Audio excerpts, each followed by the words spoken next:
पौराणिक कथाओं के अनुसार मानव जाति के कल्याण के लिए अनेक देवताओं ने कई बार पृथ्वी पर अवतार लिए हैं। उसी प्रकार गणेश जी ने भी आसुरी शक्तियों से मुक्ति दिलाने के लिए अवतार लिए हैं। श्री गणेश के इन अवतारों का वर्णन मुद्गल पुराण, गणेश अंक आदि अनेक ग्रंथों से प्राप्त होता है। तो चलिए जानते हैं कि आखिर गणेश जी ने महोदर का अवतार क्यों धारण किया था। श्री गणेश के महोदर बनने की कहानी। मुद्गल पुराण में महोदर को भगवान गणेश के तीसरे अवतार के रूप में सूचीबद्ध किया गया है। गणेश ने यह रूप मोहसुर नामक राक्षस को हराने के लिए धारण किया था। मोहसुर भौतिक संपत्ति के प्रति आसक्ति और आकर्षण से उत्पन्न भ्रम या उलझन का प्रतीक है। भगवान शिव अक्सर जंगलों में भौतिक संसार से विरक्त होकर ध्यान करते थे। एक बार वे युगों तक ध्यान मग्न रहे। कोई नहीं जानता था कि वे कब भौतिक संसार में लौटेंगे। इसी बीच देवताओं को भगवान शिव के मार्गदर्शन की आवश्यकता हुई। वे कैलाश पर्वत गए और देवी पार्वती से हस्तक्षेप करने का अनुरोध किया। शिव का आह्वान करने के लिए पार्वती ने एक आकर्षक रूप धारण किया। इससे शिव भौतिक जगत से जागृत हो गए। बाद में पार्वती ने उस आकर्षक रूप को त्याग दिया।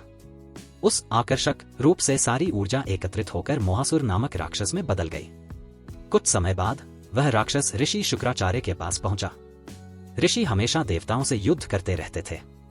वे तारकासुर का बदला लेना चाहते थे, जिसे गणेश के भाई कार्तिकेय ने मार डाला था। तो इसलिए श्री गणेश बने महोदर। शुक्राचार्य की सलाह मानकर मोहासुर ने सूर्यदेव की आराधना की। उसने सूर्यदेव को प्रसन्न किया और उनसे वरदान प्राप्त किया।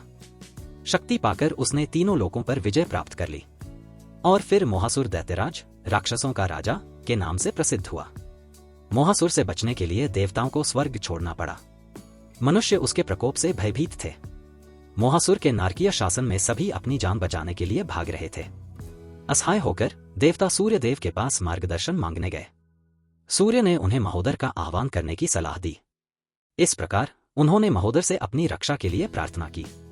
उनकी प्रार्थना सुनकर भगवान गणेश महोदर के रूप में अवतरित हुए। उन्होंने उन सबको आश्वासन दिया कि वे तीनों लोकों में संतुलन स्थापित करेंगे। मूषक पर सवार होकर वे मोहासुर से युद्ध करने गए। मोहासुर यह देखकर आश्चर्यचकित रह गया कि एक हाथी के सिर वाला देवता उससे युद्ध करने आया है। दोनों ही पार्वती द्वारा रचित थे। उन्होंने जी जान से युद्ध किया। यह कहना असंभव था कि कौन जीतेगा। अंततः अपनी बुद्धि से महोदर ने इस युद्ध में विजय प्राप्त की। जैसे ही मोहासुर युद्ध में हारने लगा, शुक्राचार्य ने उसे आत्मसमर्पण करने और क्षमा मांगने के लिए कहा। उसने महोदर के आगे समर्पण कर दिया, लेकिन महोदर टस से मस नहीं हुआ। मोहासुर ने स्वर्गलोक से दूर रहने का वचन दिया।